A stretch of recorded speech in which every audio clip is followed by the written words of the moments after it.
So for the last few months, Chavez and I have been playing 2 video games exclusively. I'll give you a guess.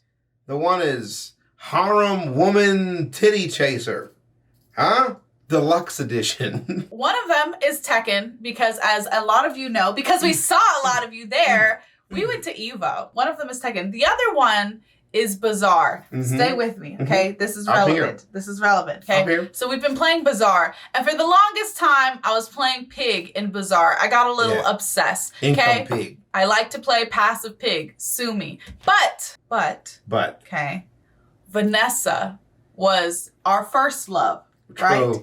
And then they came out with some new stuff for Vanessa, one of which was an orangutan. Ah, you're talking about Orange Julius. Yes. Yeah. Yes. It's an income orangutan. He counts money. Yes. And the more money that you get, the more damage he gives your other weapons. Right. Okay. I've been running orangutan mantis shrimp. Oh, that's a good one. Oh, man, it's been so good. Yeah. Anyway, that's the first thing I thought of when I saw the title of this Casual Geographic video. And I realize now that maybe, potentially, I have been hyper-fixated on this game. We should be playing Bazaar while shooting this video. Oh, man. There's nothing to stop us from reacting and playing at the same time. Don't tempt me with a good time. If we streamed it, we could do both. Por qué no los dos? You said it right! I've been doing it. Good job! I'm so proud of you. I've been saying it right. You didn't high-five me last time. Well, I'm high-fiving you this time. Don't be a funky bitch. Pera apestosa. Yeah, that's my next There we go. It's with a mix. What up, Ho Biscuits? It's your girl Skitten, back at it again. This is my husband. That's the video. I hope you guys are doing well. I hope you guys are staying safe and sanitized. Without further ado, let's go ahead and get started. Let me drink some water real quick. I don't know why my throat is like so dry today. I mean, have you been drinking water? It's still summer. It's 97 degrees outside. I don't know. I think part of it is because I have like this lie bump on my tongue. So it's been like, I've been swallowing a lot more. That's what she said. That was a good one. Let's start the video. 3, 2, 1. Free. 3, 2. Did I do the up, down? Up, yes. Down, left, right. 3, 2, 1, play. Giant ginger tree hippies don't always choose peace. Right. But in 2014, one shocked scientist when she not only orchestrated the life canceling of another, she essentially hired a hitman to do it. The hairy honey trap was executed by a young female named Condor, and the victim was a mother 20 years older named Sidoni. Living in the swamp forests of Indonesia's Mawas Reserve, the two had beef going back all the way to 2009, with Condor curiously approaching Sidoni's at the time 7-year-old daughter, and Sidoni defensively smacking and biting Condor before chasing her off. The perceived insolence stuck with Condor, and the disrespect was tattooed into her psyche. She was not letting that slide. Years later, Condor would catch the eye of a male named Echo, and the two would eventually run into Sidoni. They both approached, and Echo seemed to inspect Sidoni, who was now jockeyed by her 4-year-old son. Echo seemed curious in the mother, before losing interest and proceeding to mate with Condor. Right in front of Sidoni. Call it passion or power play, but either way, when Sidoni tried exiting the situation, Condor escalated, ending the lovemaking and savagely beating Sidoni. But what blew researchers away was Echo going from bystander to participant. For 33 minutes, the two took turns beating on Sidoni, sometimes together, sometimes just Condor, with Echo blocking off any escape routes. It was an honest to Abe jumping, and his much larger canines meant Echo inflicted the bulk of the damage. The pair didn't stop until a fourth orang, a male named Guapo, chased Echo off and ran defense for Sidoni before mating with her. The Orange Night would be too late, as a little over 2 weeks later, Sidoni became past tense due to her injuries, and scientists were left wondering what they had just witnessed. In over 26,000 hours of observation, only 6 female on female attacks were recorded, and none caused serious injuries. Yet here was a spiteful orang leveraging her carnal currency, specifically to erase one of her rivals, and Echo acting as a hired gun. Premeditated and personal, it was a shockingly dark look into the intelligence of the Forest Man. One that begs the question, just how smart are they, and just what could they be capable of? Bro, these ominous shots of these orangutans are killing me. Please. They already look creepy. You don't have to work this hard. They don't need help. He's just like making them like, what are they thinking behind those orangutan cheeks? Also, that story was horrifying. Yeah, it is. He's such a good storyteller when he wants to be. Oh my God. To say orangutans are intelligent is honestly disrespectful, because this tree-happy ginger ape is damn near human. That is an animal that can 100% speak. They just really don't want to deal with taxes, and that's only partially a joke. Their name, orangutan, literally translates to man of the forest, because locals swore they were plus-size people that chose not to speak because they know then they'd have to get jobs. In 2014, a court in Argentina actually granted human rights to Sandra the orangutan after 20 years of captivity. There's a cute saying that goes, if you give a chimp a screwdriver, it'll use it as a weapon. A gorilla would accidentally break it. A bonobo would become the screwdriver, but an orangutan, he'd hide it, use it to dismantle his cage, and then let all his friends out. There's a bunch of reasons for this brainy Bigfoot, and one of them is them being the biggest. I feel like that's like, I feel like that's like an industry joke. You know, I don't know if that's like a common joke that is told amongst normal people. It just like weaved its way into his video. Like all his friends are like, that's such a good joke. Right. Like I have never once considered what they would do with a screwdriver.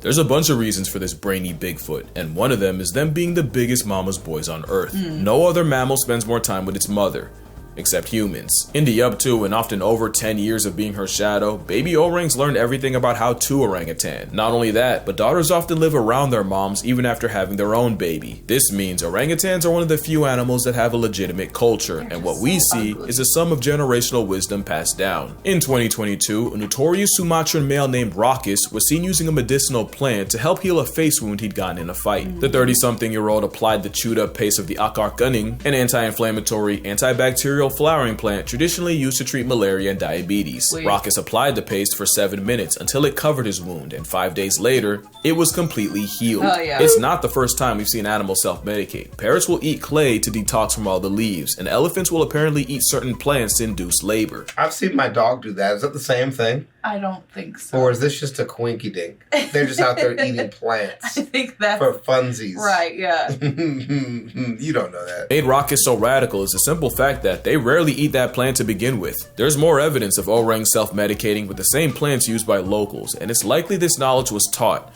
and not by humans. Mothers will even teach their young to have the same preferences for food, so that when they get older, they can forage in the same area without directly competing with all the other mother-child pairs. Another thing this citrus simian is smart enough to understand is calculated reciprocity. In this viral video, you see this man Vitaly trade snacks with a zoo orangutan. Not only did the hairy haggler refuse until he understood that he'd be getting something back, I swear you can see him check for zookeepers.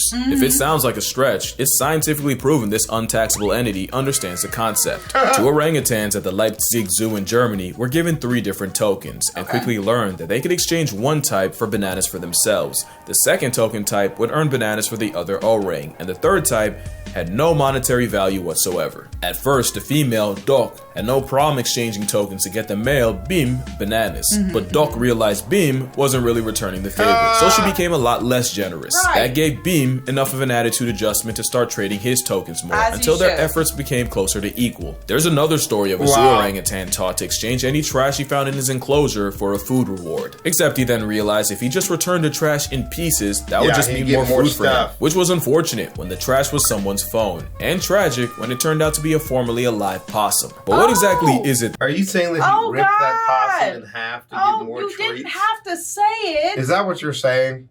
You don't have to say it. Because when he was bending phones apart, that's funny. But ripping opossums is an old problem for me. I couldn't find a way to mesh them together. I'll try another one later. I was going to say, don't think... All right. It's impossible.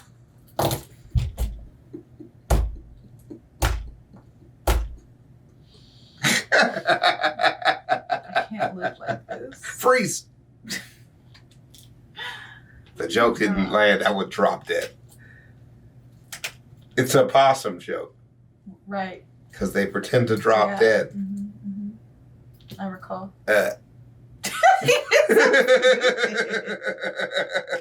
What exactly is it that makes orangutans so smart? Well, the superpower is how they learn. When orangutans are spending all that time with their mothers, they learn everything they need to by watching.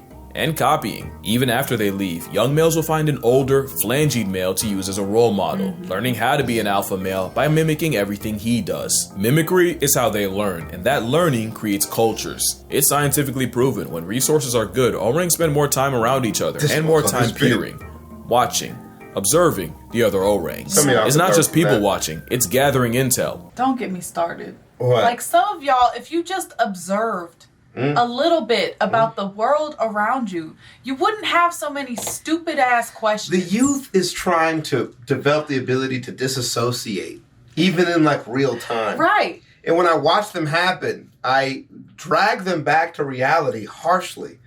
And I'm not apologetic about it. Yeah. Stop doing that shit in my face. It's like that whole thing about the Gen Z stare, you know? And like so many people were like, people don't realize that the Gen Z stares because you asked something so stupid. That's obviously not what we were talking about. That's just, it is so clearly not what people were talking about. It's actually hilarious, and I thought people were joking. I mean, it developed in school, right? Where people were like, you ask a question, you just say nothing. So people stop asking you things. Yeah. Because you have nothing to contribute. You can't generate thoughts about it. The critical thinking is non-existent. Oh, and this is not me bashing on Gen Z specifically. That is just the specific thing. I understand that like every generation has something because I already know somebody is going to say something about it. I was about to say, this didn't start with you guys. It was just mastered by you. But the best example that we do have is that guy that was at the airport. And the lady said, which line are you in? The pre-express lane, or you need to get checked? And he just stared at her and went, yes. Yeah. And then she was like, yeah, which one are you in? And he just looked at her.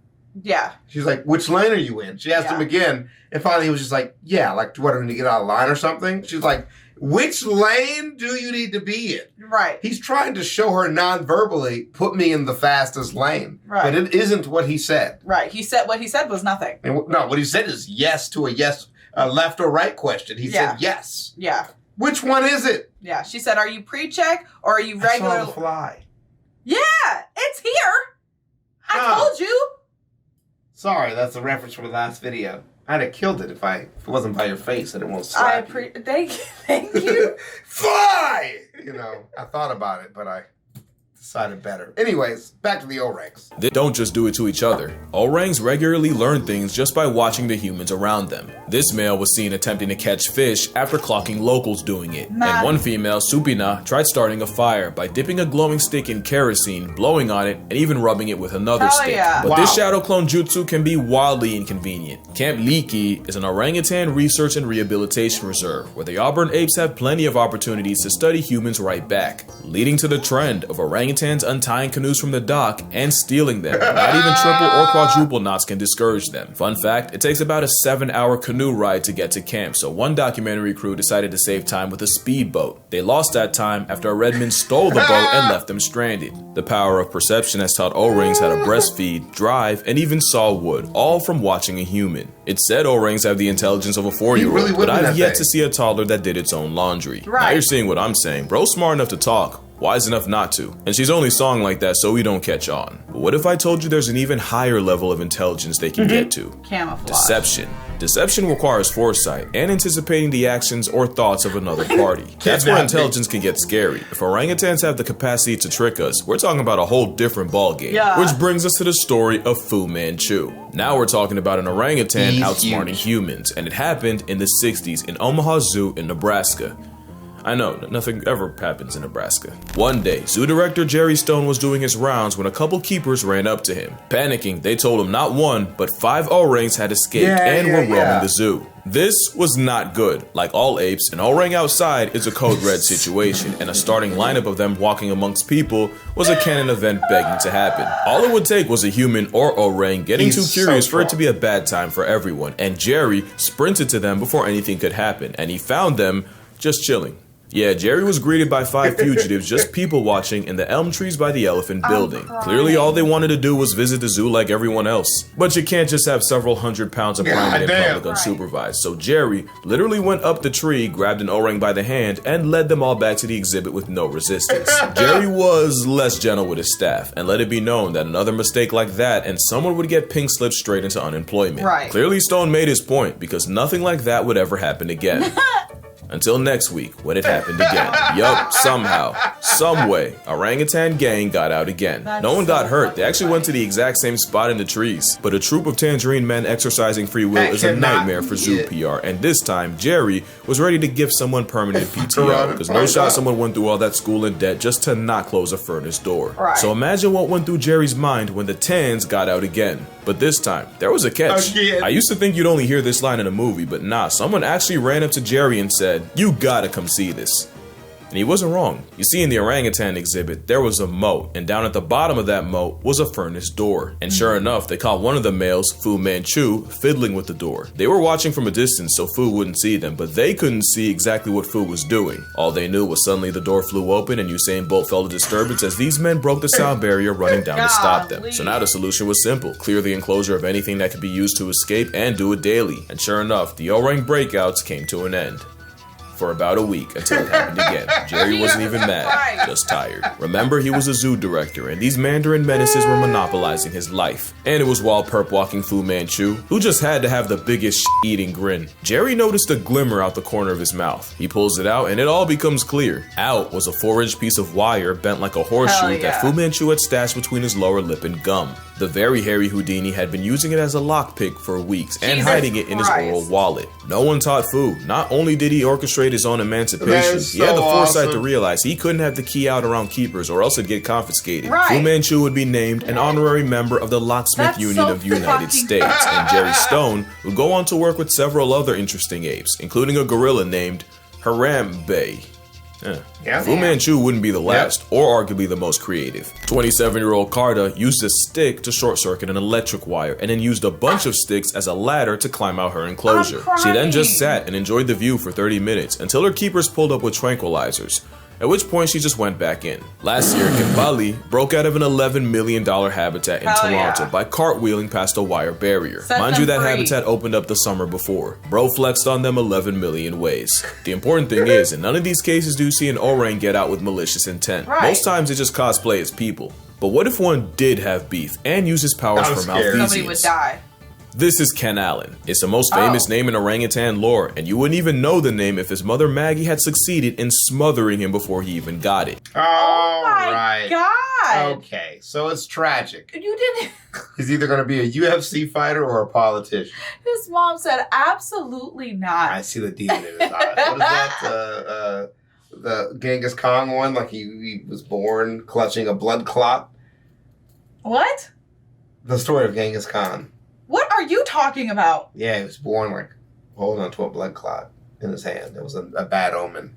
Oh my God. Yeah. Jesus Christ.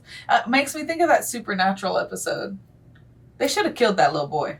They should have killed that baby. Yeah. Yeah. Mm-hmm. He'd be named after the 2 zoo officials that would raise him instead, Ken Willingham and Ben Allen. As a baby, he'd soft launch his shenanigans by regularly unscrewing the bolts of his crib and dismantling it. And once he got too big for a crib, keeper Joanne Thomas would take him around the zoo in a stroller. A decision that arguably cost the zoo thousands. 5 days after moving into his new enclosure, June 13, 1985, Ken climbed a wall and got out. Years before, folks caught Ken building a DIY ladder out of some branches. One thing I didn't mention is living in the trees full time means orangutans literally make their beds every single night.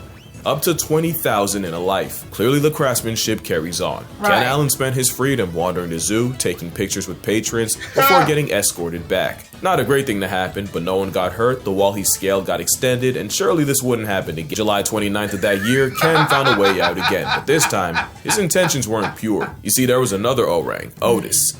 Ken did not like Otis. Ken hated Otis. He hated him so much that they actually had to be separated because orangs might be an endangered species, but as long as they were roommates, Otis was an endangered individual. So when Ken escaped a second time, he went straight for Otis's corner and chucked rocks at him. That premeditated stoning put him in solitary confinement. But I'm sure Ken will tell you it was worth it. But the reason for the beef might have been jealousy. Otis was the breeding star of San Diego with nearly 10 kids and 3 wives.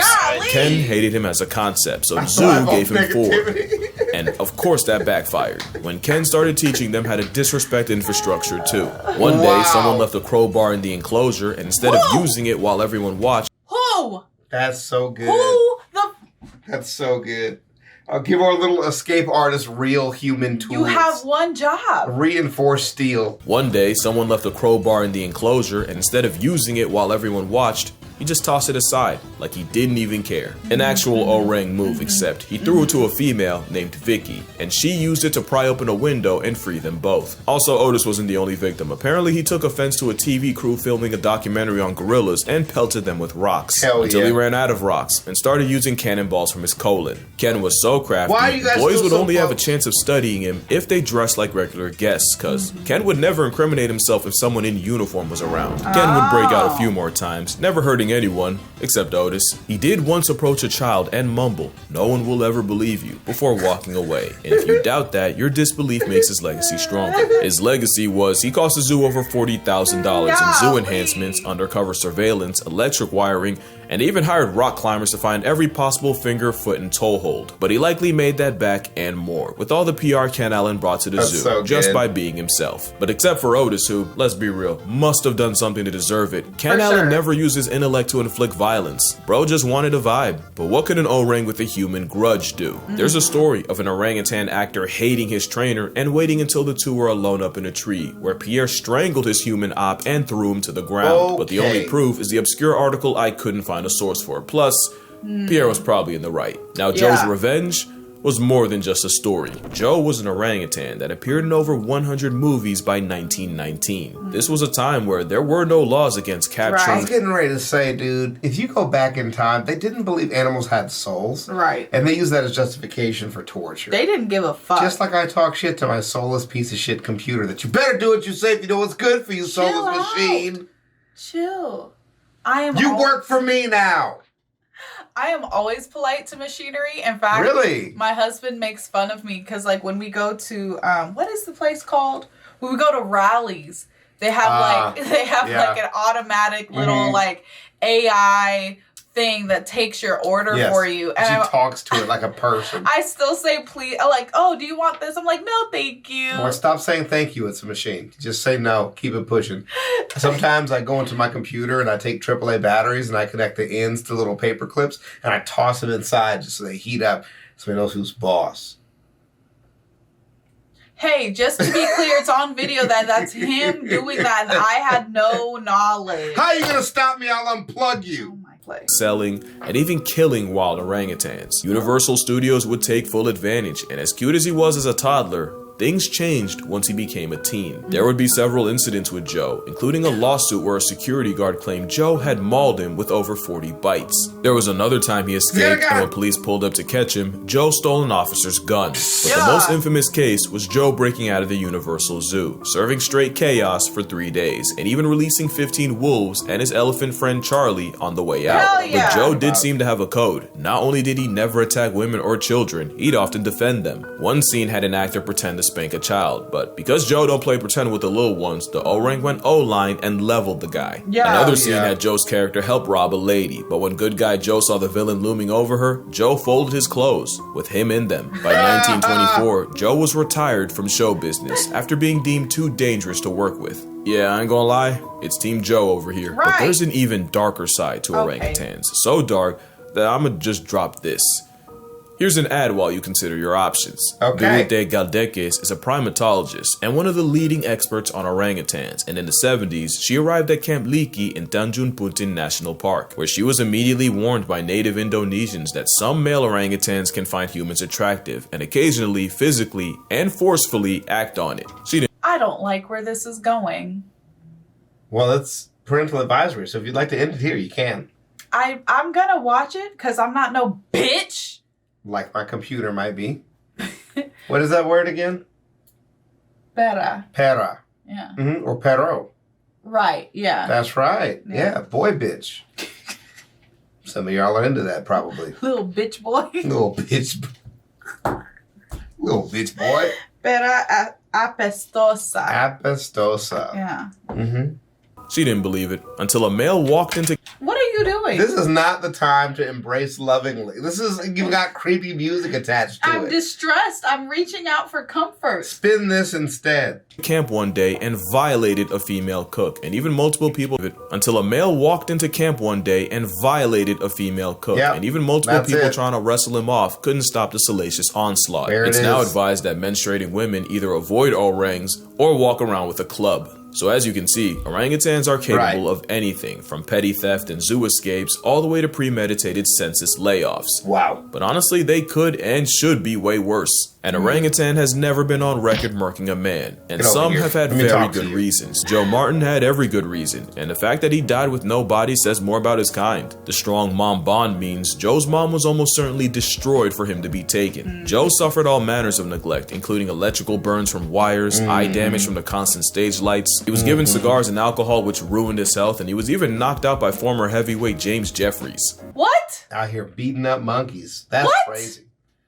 That's shoot nuts. Him. Line him up and shoot him. Never really interacting with another orang. Joe going through all that and never severely maiming someone is our entire relationship with orangs in a nutshell. Wow. We have done far more to them than for them, in worse ways than you think. I can't even say what this one went through. Just know her name is Pony and her story is not for the weak. Orangutans as a whole are a victim of humanity, and the worst part is what happens when they're gone. Once all the orangs in an area are gone, all the generational knowledge of how to live there dies with them. It's not just a species, it's an entire culture that goes extinct with no way of bringing it back. So what can you on your phone, computer, or TV do? One is obviously support an organization that helps with research and rehabilitation, which is why I'll be donating to Orangutan Foundation International, founded by Galdekis herself. Link down below if you'd like to as well. Also, never support a place that uses orangutans as tourist traps. Any place that lets you pay to play with an orangutan is a huge red flag. But probably the best way is to avoid palm oil. Palm oil is the leading cause of their extinction, and it's in 50% of household products in the West. It's a commitment, but it's looking like we either give up the oil or negotiate the red ape's existence. The choice is yours. Just know the orangutans would probably do the same for us. But yeah, that's gonna do it for this video. But first, I want to thank y'all. If you remember my elephant sanctuary video, then you know that the park actually flooded a month after I visited. A flood that cost 2 rescued elephants their lives. But you guys came through with the donations, and Miss Leck Chyler was so grateful, they actually made a cake with my name and gave it to the elephants. And seeing my favorite animals eating out of my namesake cake would have been impossible without you guys. So thank you all. Hopefully one day I can do the same for Camp Leaky, but until then, drink water, hug your mother. If an orangutan hits you, apologize, because you deserved it. And I'm gonna see y'all in the next one. That's so cool. Dude, he's actually living a dream here for these vids. It's so cool to see, man. That is so awesome. I love it. Thanks for inviting me for this. You're welcome. I almost didn't show up. You didn't have a choice. They didn't have to know that. The title is very accurate. The potentially terrifying, except I don't think you needed the potentially in there. Orangutans are terrifying, but I feel like that's true of so many animals and we just don't think about it. You know what I mean? Yeah, but he's trying to like recover from all the damage he did to the porpoises. Yeah. You know, so he's trying to make sure like he fixes the horror of it with some of the reality to kind of take that what is it? Something Vogue, Riche. You know the terms I'm thinking of. That new age approach instead of the old age that just like demonizes them because it's so easy to do. There was a show a while back and I never finished it, but I did start it. And it was, what was it called? Like Zoo or something? And it was about what happens if animals gain the intelligence of humans. Mind you, they're already doing that. This is they already had that. They didn't need our help to do that. Humans relate that knowledge with also the selfishness of humans. Exactly. Yes. We're like with the knowledge we have, you would be more selfish. Yeah. Yeah. So it's nouveau riche. Yes. But that's kind of what I was thinking of. But he always does such a good job of like just presenting the facts. You know what I mean? That people need. not just like what we want to hear, right? Yeah. Thank you guys so much for watching. I really hope that you guys enjoyed it. Don't forget to leave your reaction requests and recommendations down in the comments below. And other than that, peace out, Hope Biscuits. It's Skittin' Lit. Bye-bye.